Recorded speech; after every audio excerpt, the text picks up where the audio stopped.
میدونستی اگه به رژیم غذایی برگ‌های گزنه و چای سبز اضافه کنی میتونی بزرگی پروستات رو کاهش بدی و تکرر ادرار رو برطرف کنی؟ دوستان عزیزم سلام. بخشی هستم محقق سبک زندگی سالم و تکنولوژیست جراحی. امروز با یک موضوع مهم و حیاتی درباره سلامت مردان در خدمت شما هستم که شاید تا به حال کمتر بهش پرداخته شده باشه. تکرر ادرار و بزرگی پروستات. شاید خودتون یا اطرافیانتون کسی باشه که با مشکلات ادراری دست و پنجه نرم میکنه و یا شبها به دلیل تکرر ادرار خوابتون نبره یا حتی نگران بزرگی پروستاتتون باشید. ما امروز توی این ویدیو از علل و علائم بزرگی پروستات گرفته تا تفاوت اون با سرطان پروستات و روش‌های درمان سنتی که شاید هیچ وقت نمیدونستید صحبت میکنیم. با من همراه باشید تا پایان این ویدیو تا به یک سفر آموزشی بپردازیم. دوستان، پروستات یک غده کوچیک و گرد هست، اندازه گردو در زیر مثانه و اطراف مجاری ادراری قرار داره. این غده نقش مهمی در تولید مایع منی داره که این مایع هم حامل اسپرم هست در آقایون. گاهی وقتها این غده پروستات بزرگ میشه یا اصطلاحاً بهش میگن هایپرپلازی خوشخیم داره. یک وضعیت غیر سرطانی میگن که در اون سلولهای پروستات رشد غیر طبیعی دارن. این بیماری میتونه مشکلات ادراری مثل تکرر ادرار، مشکل در شروع ادرار و جریان ادرار ضعیف رو ایجاد بکنه. اما بهتره بدونیم که علل بزرگی پروستات چی میتونه باشه. برخی از علل شایعش شامل افزایش سن هست، تغییرات هورمونی هست، یعنی هرچی هورمون تستوسترون افزایش پیدا میکنه یک دلیل اصلی میشه برای رشد بی‌رویه پروستات. ژنتیک یک عامل دیگه هستش که نقش وراثت رو برای ما مطرح میکنه در بزرگی پروستات.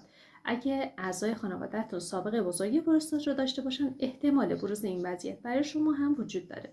عوامل محیطی، سبک زندگی هم بی تاثیر نیستن. مصرف زیاد چربی و مصرف کافئین و عدم فعالیت بدنی و ورزش و رژیم غذایی ناسالم هم میتونن به بزرگی پروستات کمک بکنن.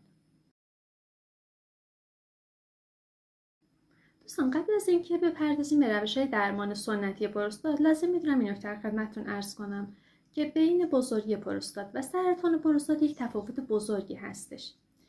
بزرگی پروستات یک وضعیت غیر سرطانی هستش که با رشد غیر طبیعی پروستات رخ میده، در حالی که سرطان پروستات رشد سلول‌های سرطانی در پروستات هستش. علائم سلول‌های سرطانی پروستات هم متفاوت هست. برعکس بزرگی پروستات که تکرر ادرار، قطره اومدن و مشکل در تخلیه ادرار دارن، در سرطان پروستات علائم درد در ناحیه لگن، خون در ادرار و کاهش وزن ناخواسته رو داریم. پس این دوتا رو با هم دیگه اشتباه نگیریم که خدای نکرده بزرگی پروستات رو مثل سرطان پروستات در نظر نگیریم.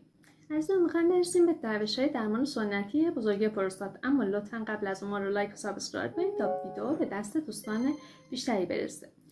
در طب نوین برای درمان بزرگی پروستات معمولا داروهای شیمیایی و جراحی مثل TURP، TVA که جراحی باز پروستات هست رو جراحان توصیه میکنن.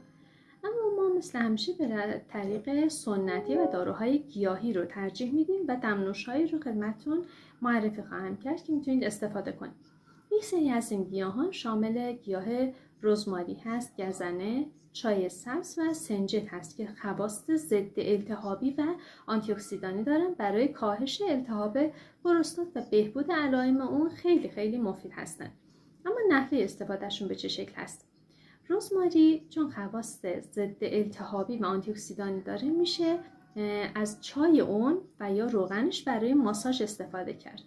به این صورت که یک قاشق چایخوری برگ خشک رزماری رو داخل یک فنجان آب جوش بریزید و یه 10 دقیقه اجازه بدید دم بکشه. این چای میتونه همونطور که گفتم التهاب رو کاهش بده و علائم بزرگی پروستات رو بهبود ببخشه.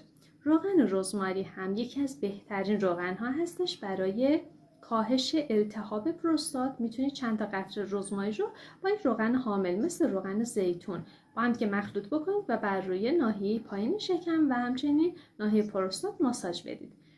گیاه بعدی که برای بهبود علائم پروستات مفید هست گزنه هستش. گزنه میتونید دم کردهش رو استفاده کنید. 1 قاشق چایخوری برگ گزنه خوش رو داخل 1 فنجان آب جوش بریزید، 10 تا 15 دقیقه دم بکشه. 1 مقدار عسل هم بهش اضافه کنید. میدونید که عسل خودش خواص درمانی و آنتی‌اکسیدانی خیلی زیادی داره.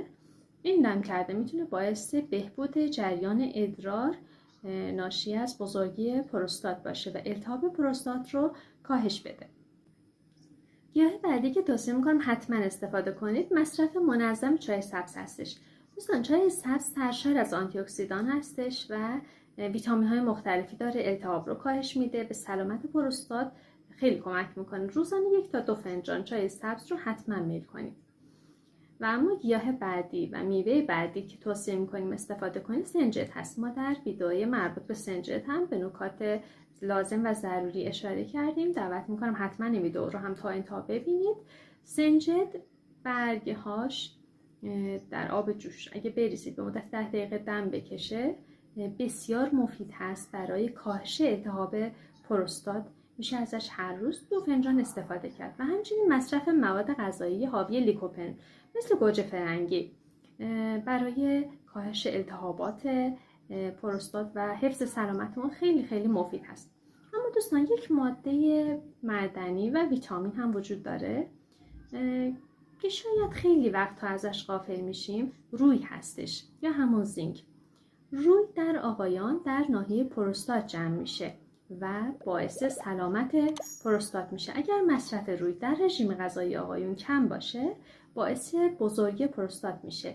توصیه میکنم حتما از مواد خوراکی غنی از زینک یا همون روی مثل کلم بروکلی و انواع آجیل ها استفاده بکنید که آجیل ها سرشار از روی هستند.